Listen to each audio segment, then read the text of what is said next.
Iran বরাবরই পশ্চিমা শক্তিগুলোর কাছে জিম্মি। নানা নিষেধাজ্ঞায় একরকম একঘরে হয়েই থাকতে হয় তাদের। জাতিসংঘ নিরাপত্তা পরিষদ এবং পশ্চিমা দেশগুলোর সাথে একমত হতে না পারায় অন্য দেশ থেকে প্রযুক্তি পাওয়ার রাস্তাও বন্ধ। সম্প্রতি ইরানের তৈরি পঞ্চম প্রজন্মের যুদ্ধবিমান কাহের ৩১৩ এর পাইলটবিহীন ভার্সনের ফ্লাইট টেস্টে আশাব্যঞ্জক সফলতার কথা জানালো ইরানি কর্মকর্তারা। এ খবরটি জানা গেছে ইরানের গণমাধ্যম তাসনিম নিউজ এজেন্সি থেকে। সিরিয়ায় বাশার আল আসাদের পতনের পর আরও বেশি চাপের সম্মুখীন হচ্ছে ইরান। এরই মধ্যে আকাশ যুদ্ধে সক্ষমতা বাড়ানোর পথে আরও এক ধাপ এগিয়ে গেল দেশটি। সূত্র বলছে, নিজস্ব প্রযুক্তিতে তৈরি পাইলটবিহীন যুদ্ধবিমানের সফল ফ্লাইট টেস্ট সম্পন্ন করেছে তেহরান।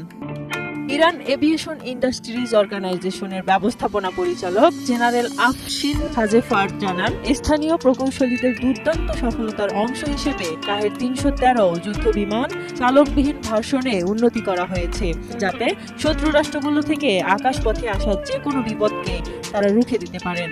২০১৩ সালে ফেব্রুয়ারি মাসে ইরানি ফাইটার জেট কাহের ৩১৩ উন্মোচন করা হয়েছিল।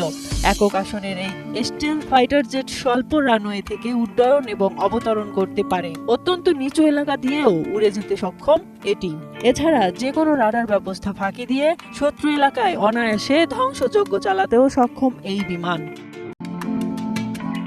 যুদ্ধবিমান, ট্যাঙ্ক, যুদ্ধজাহাজ, সাবমেরিন, ক্ষেপণাস্ত্র, টর্পেডো, রাইফেল থেকে শুরু করে পাইলটবিহীন বিমান এবং অন্যান্য যুদ্ধ সরঞ্জাম ইতিমধ্যেই নির্মাণ করে ফেলেছেন ইরান। এর ফলে সামরিক ক্ষেত্রে প্রায় স্বয়ংসম্পূর্ণ হয়ে উঠেছেন তারা। যদিও ইরানের তৈরি কাহের ৩১৩ এর নকশাকে ত্রুটিপূর্ণ এবং ভুয়া ফাইটার জেট বলে মত প্রকাশ করেছেন আন্তর্জাতিক এভিয়েশন বিশেষজ্ঞরা। তাদের মতে, ইরানের তৈরি এই নকশা কোনোভাবেই একটি আদর্শ যুদ্ধ বিমানের নকশা হতে পারে না। এটি পশ্চিমা দুনিয়াকে ধোঁকা দেওয়ার একটি চাল বলেই ধরে নিচ্ছেন বিশেষজ্ঞরা।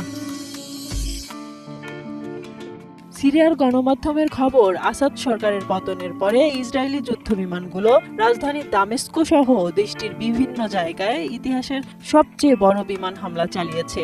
যেসব জায়গায় হামলা হয়েছে তার মধ্যে রাসায়নিক অস্ত্র উৎপাদন সংক্রান্ত একটি গবেষণা কেন্দ্র ছিল বলেও স্থানীয় গণমাধ্যম থেকে জানা যায়।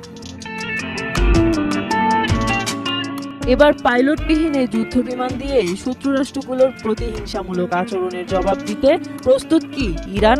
সেটাই এখন দেখার বিষয়।